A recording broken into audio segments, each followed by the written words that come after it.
नमस्कार। मैं सारे बैक प्रशिक्षुओं से ये कहना चाहूँगा कि मैं बहुत दिनों बाद वापस आ रहा हूँ आप लोगों के पास, क्योंकि मैं स्ट्राइक में था और मैं क्या बोलूँ क्या हुआ।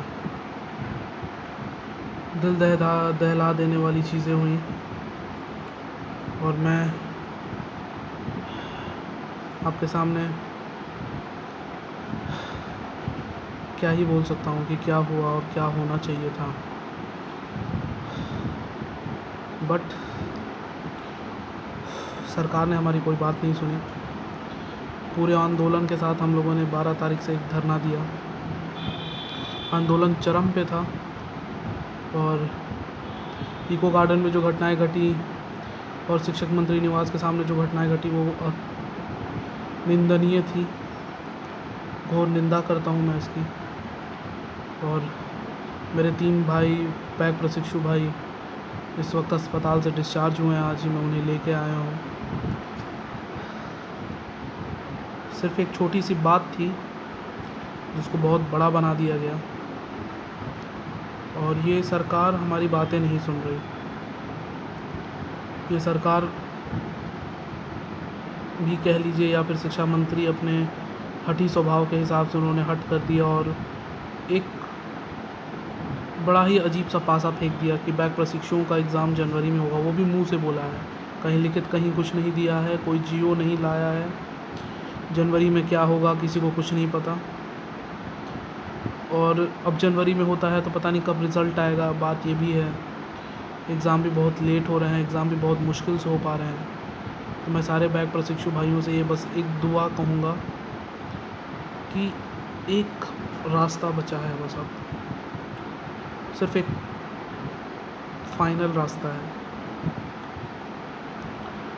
मैं आपसे बस रिक्वेस्ट करना चाहता हूँ, एक रास्ता बचा है और वो एक रास्ता है कोर्ट। नितिन त्रिपाठी करके हैं, उन्होंने कोर्ट का रास्ता अपनाया था। वो बहुत पहले ही रिट डाल चुके थे। मैंने आपसे पहले भी कहा था ये लड़ाई हर जगह से लड़ी जा रही है। देखिए हर मोर्चे पे हमें हार का सामना करना पड़ा है। अभी कुछ मोर्चों पे जीत भी हुई है, लेकिन प्रशासन हमारी बात नहीं सुन रहा।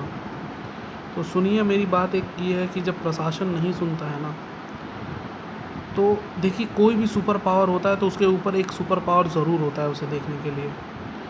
तो प्रशासन हमारी बात तभी सुनेगा जब प्रशासन का कोई कॉलर पकड़ के बात सुनाएगा, और प्रशासन हमारी बात अब कोर्ट में ही सुन सकता है।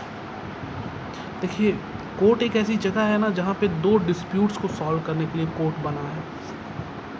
कभी कहीं लड़ाई होती है तो लोग कहते हैं कि मैं तुम्हें कोर्ट में देख लूँगा, आई विल सू यू। तो अब हमारी जो लड़ाई है वो कोर्ट में ही अब बची है। हमें मिल के ये लड़ाई लड़नी होगी। मैं जानता हूँ कि मैं इस दौरान में आपका साथ नहीं दे पाया, बट मैं उस वक्त स्ट्राइक पे गया था अपने अपने 4 प्रशिक्षुओं के साथ, अपने 4 दोस्तों के साथ। मैं अभी भी देख लीजिए, मैं अपने बुआ के घर पे हूँ, लखनऊ में ही हूँ। मैं अभी तक घर भी नहीं गया क्योंकि अभी उन्हें डिस्चार्ज करा के ले आ रहा हूँ। केजीएमसी में भर्ती थे वो। तो मैं आपसे अभी भी ये बात कहूँगा कि हम ये लड़ाई अभी भी हारे नहीं हैं। एक आखिरी उम्मीद बाकी है। एक होती है ना जो कहते हैं उस silver line in the sky, in the darkest sky you will get a silver lining, there is a silver lining in the darkest sky, that is the only hope that we carry। यानी इस काले बादल में अगर एक उम्मीद की कोई किरण है तो वो एक ये कोर्ट है।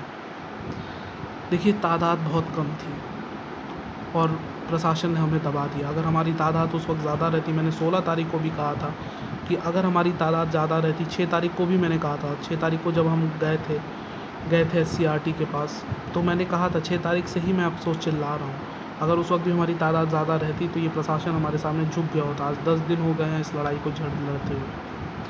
अब नहीं, जो लोग आ पाएँ वो नहीं आ पाएँ, बस एक लड़ाई और बची है। बस मैं आप सबसे रिक्वेस्ट करूँगा यही कि अब कोर्ट ही एक रास्ता है जिससे हम ये जीत हासिल कर सकते हैं। नितिन ने ये बात कही है कि अगर उसका साथ दिया गया तो वो ये कोर्ट केस लड़ेगा नहीं तो वो अपने अपने अब पास से कैसे बेच के लड़ेगा, आप ये बात बताइए। अब बात ये है कि आप सबको उसका साथ देना चाहिए, क्योंकि ये कोर्ट अब ये कोर्ट में ही हम कर सकते हैं। उसने रिट डाली है, केस नंबर भी है, सारी चीज़ें हैं, डिटेल्स सारी फ्लैश कर दी गई जाएंगी, ग्रुप में मैं सारी डिटेल्स डाल दूँगा।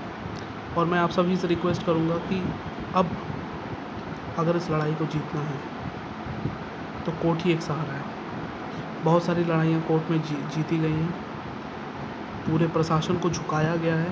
अगर आपको याद नहीं तो इमरजेंसी के दौरान किसी पीएम को कोर्ट तक घसीटना बहुत मुश्किल था। इंदिरा गांधी भी कोर्ट तक घसीटी गई थी। इंदिरा गांधी भी आके उस टाइम की आयरन लेडी भी आके कोर्ट में जवाब दिया था उन्होंने इमरजेंसी के लिए।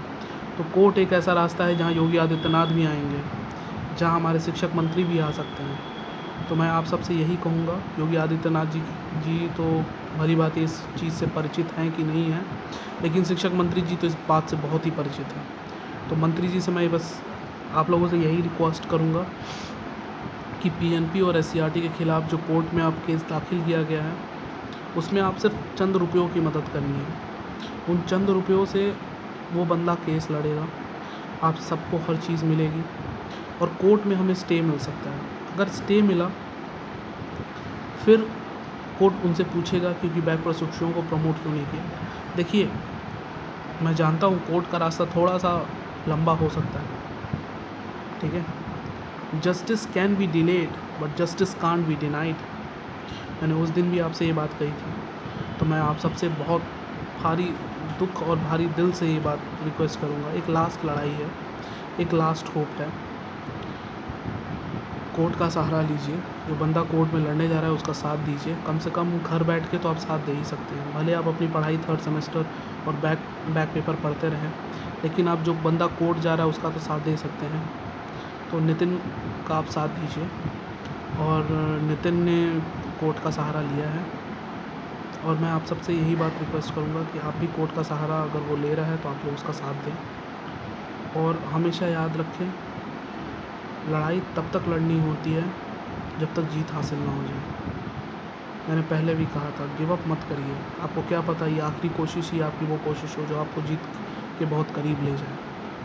और इसमें कोई कोशिश नहीं करना है, सिर्फ चंद रुपए देने हैं उनसे, और शायद हमारी जीत हो जाए। और चांसेस हैं जीत के, क्योंकि यूजीसी की गाइडलाइन के ख़िलाफ़ इन्होंने हर चीज़ें की हैं।